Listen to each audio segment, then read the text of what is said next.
네, 이 시간 또 하느님께 감사하면서 또 시작 기도로 주님의 기도로 시작하겠습니다. 성부와 성자와 성령의 이름으로.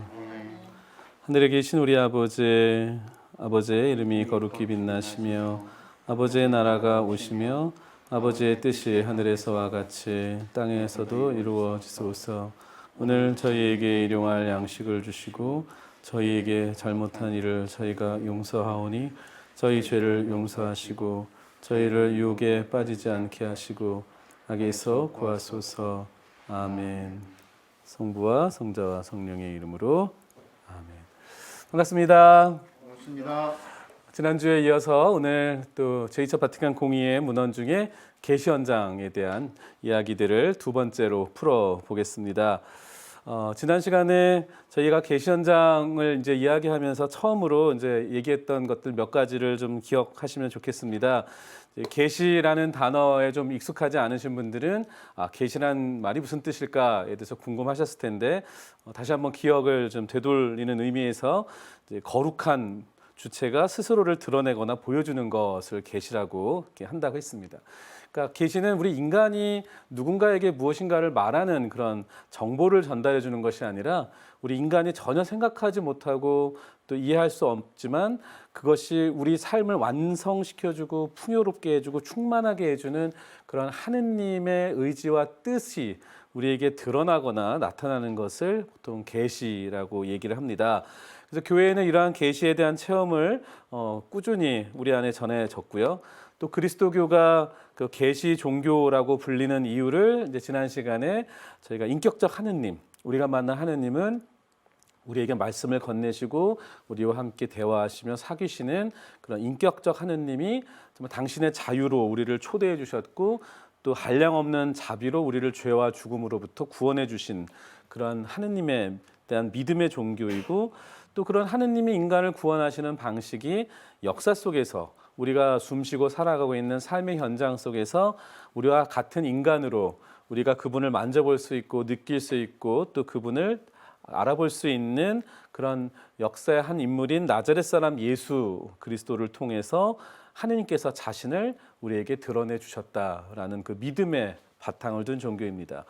그래서 하느님의 자기 비움, 자기 양해라는 단어가요, 이 계시 현장에서 굉장히 중요한 이제 단어인데, 왜냐하면 하느님이 자신을 드러낸다는 방식은 다른 여러 종교에서도 신적인 뜻이 드러나는 많은 방식들이 있지만 독특하게 우리 그리스도교는 그런 하느님의 뜻이 바로 인격적인 현존인 예수라고 하는 인물을 통해서 직접적으로 드러났다는 것이 굉장히 중요한 겁니다.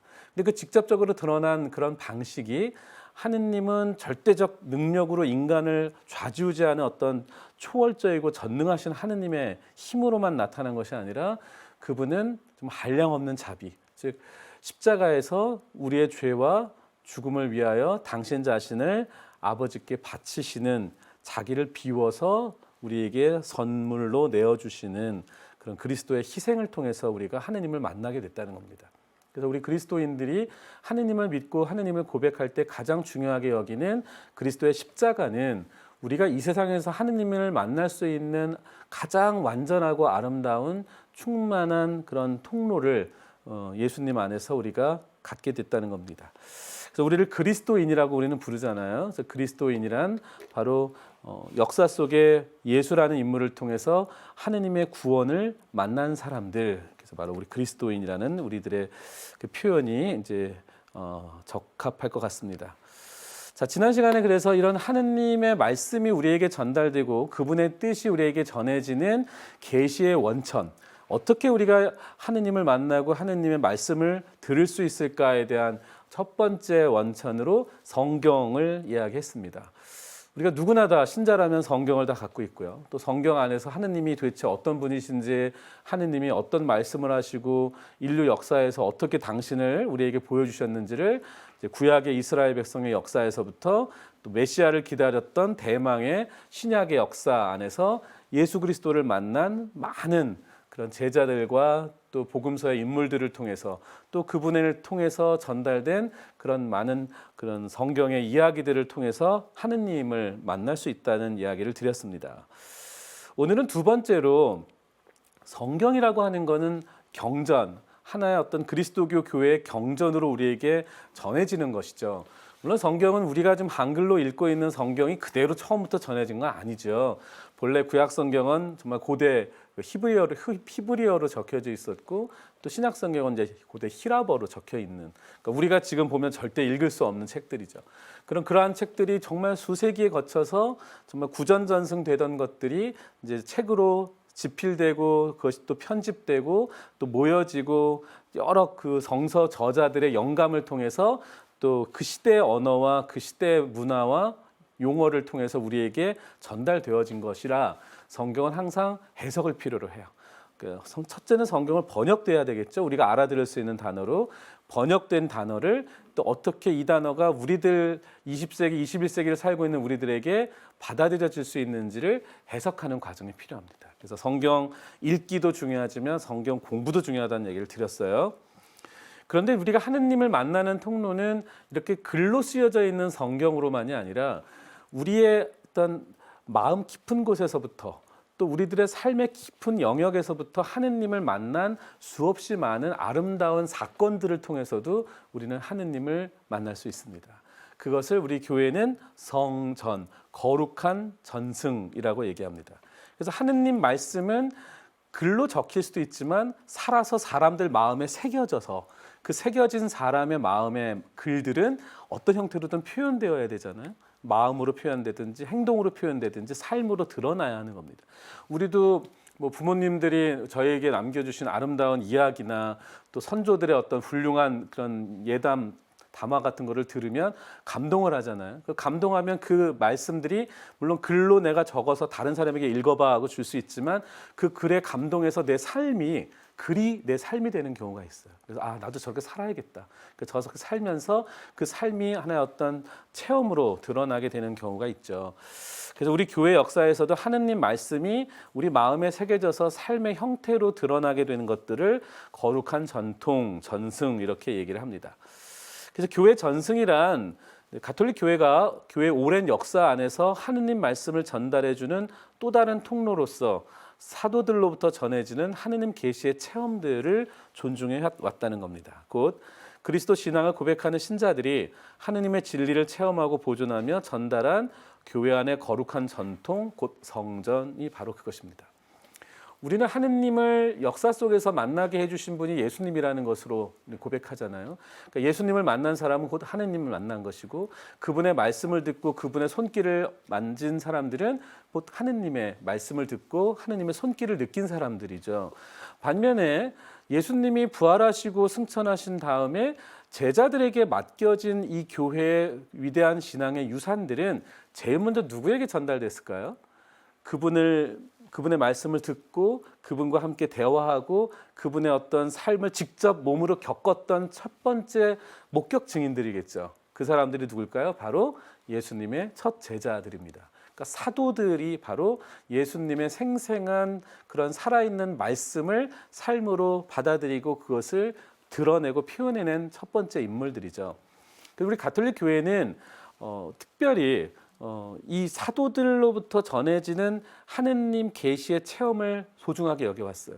그리고 그 제자들에게 파견 소명이 주어졌기 때문에 그 파견 소명을 받은 제자들의 그런 신앙의 유산들이 우리 가톨릭 신앙에서는 굉장히 중요한 교회의 뿌리들이 됐죠.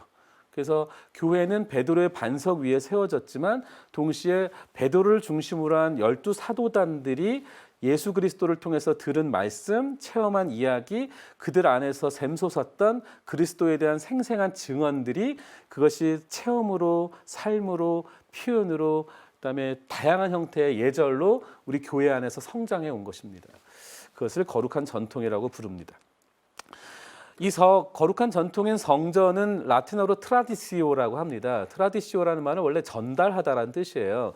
그래서 우리가 전달하다는 말은 가만히 생각해 보면 우리가 인간으로 살아가면서 삶을 살아가는 방식 중에 가장 중요한 방식이죠. 예를 들면 내가 누군가에게 대화를 하고 이야기를 하는 것도 내 생각을 전달하는 거고 또 내가 가지고 있는 무엇인가를 누구에게 선물로 주는 것도 그 사람의 내 것의 일부를 전해주는 표현이죠. 그래서 이렇게 전달하는 것은 역사 속에서 우리 인간이 살아가는 가장 중요한 방식이거든요. 그래서 하느님도 인격적인 하느님이시기 때문에 그분도 우리에게 무엇인가를 전달해주고 싶으실 때는 당연히 그 당신의 말씀을 전달해 줄 수 있는 예언자들을 통해서 또 신약 시대에 와서는 당신 자신을 있는 그대로 보여줄 수 있는 아들 예수 그리스도를 통해서 세상에 당신을 드러내 주시고 전달해 주신 겁니다. 그래서 우리는 하느님의 계시는 전달되는 역사예요. 하느님의 뜻은 예수 그리스도를 통해서 전달되었고 예수 그리스도께서는 사도들에게 당신의 뜻을 전달해 주었고 사도들은 자신들의 후계자에게 그 하느님 계시의 본래 원천을 훼손되거나 변질되지 않고 그것을 잘 간직해서 후대에 전달해 주기 위해서 다양한 방식의 전달 매체들을 갖기 시작했던 겁니다. 그래서 우리가 전달한다는 이 트라디시오의 본래 의미는 예수 그리스도와의 만남, 그분의 가르침, 또 그분을 선포한 사도들의 가르침이 교회 안에서 전승되어진 겁니다.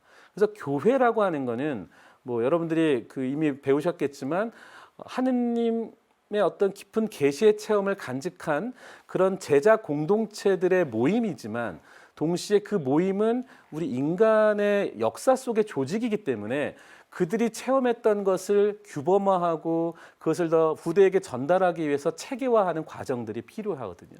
그래서 교회는 영적인 하느님 백성의 교회도 있지만 동시에 역사 속에 존재하기 위한 제도적 형태의 교회가 동시에 성립이 됩니다.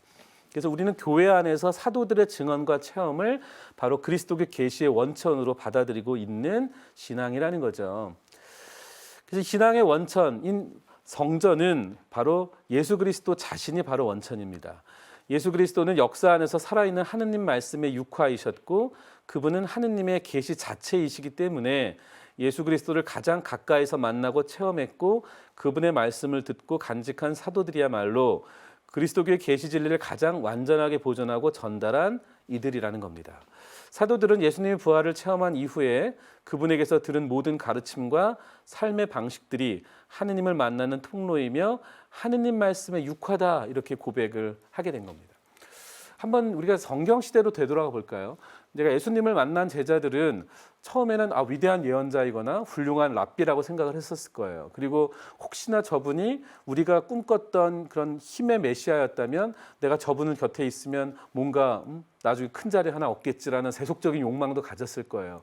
근데 그런 것들이 다 예수님의 십자가의 죽음으로 산산조각 나고 그러나 그분의 부활을 체험한 제자들이 다시 성령 강림을 통해서 교회의 어떤 시작을 알렸을 때 그들이 체험했던 첫 번째 체험은 무엇이었을까요? 우리가 그때 예수님께 들었던 그 말씀들 또 그분이 했던 행동들이 그냥 위대한 예언자의 말이 아니라 하느님이 만일 이 역사 속에서 우리와 함께 사셨고 우리에게 말씀을 하셨고 무엇인가 행동하셨다면 바로 예수님 그분이 하신 그것이구나라는 걸 깨달은 거예요. 내가 하느님 말씀 너무 듣고 싶은데 그 말씀을 들으려면은 내가 들을 수 있는 방법으로 들어야 되잖아요. 그 들을 수 있게 해주신 분이 바로 그리스도이시고 하느님의 손길을 느끼고 싶었는데 그분의 치유와 용서와 그런 여러 그 손길이 예수 그리스도의 손길을 통해서 바로 하느님의 손길을 느낀 거죠. 그러니까 그러한 체험이 요한 사도가 복음서를 쓸 때 제일 첫 번째 예수님의 태어난 이야기를부터 쓴 게 아니라 제일 먼저 쓴 게 뭐냐면 말씀이 이 세상을 창조하셨고 그 말씀은 창조 이전부터 계셨는데 그 말씀이 육을 취하셔서 그래서 우리와 함께 사셨다. 우리는 그분의 영광을 보았다. 이렇게 얘기를 하고. 그래서 그리스도께서는 바로 살아계신 하느님의 말씀이 우리가 만질 수 있고 볼 수 있고 들을 수 있는 육으로 우리에게 오셨다라는 이 놀라운 체험이 그리스도교 신앙의 굉장히 중요한 전승적 체험으로 발전을 합니다. 그것이 이제 하느님 말씀이 삶 안에서 우리에게 전달되는 또 다른 체험의 통로가 된 거죠. 그래서 성전은 교회의 살아있는 전승이다 이렇게 얘기합니다. 하느님 말씀이 살아서 우리에게 전달되어지는 거죠. 또 하느님 계시의 내용이 사도들을 통해서 전승된 것이기 때문에 그리스도교의 계시 진리를 담고 있는 교리라든가 전례, 사도들의 설교와 가르침 등과 같은 것들은 신앙의 유산들이에요. 그러니까 우리가 이제 교리를 얘기하면 뭐 예수님이 직접 말씀하지 않은 것들이잖아요. 우리 교리에서 뭐 삼위일체 교리라든지 뭐 다양한 어떤 신앙 교리들을 들으면 때로는 뭐 어렵고 이해하기 힘들고, 왜 이해하기 힘들고 어려우냐면 그것은 그 시대에 하느님을 만난 제자들의 체험이 어떻게 그 시대의 언어로 우리에게 표현될 수 있는가를 가장 정제되고 가장 완벽한 언어로 추계하게 된 거라서 그래요.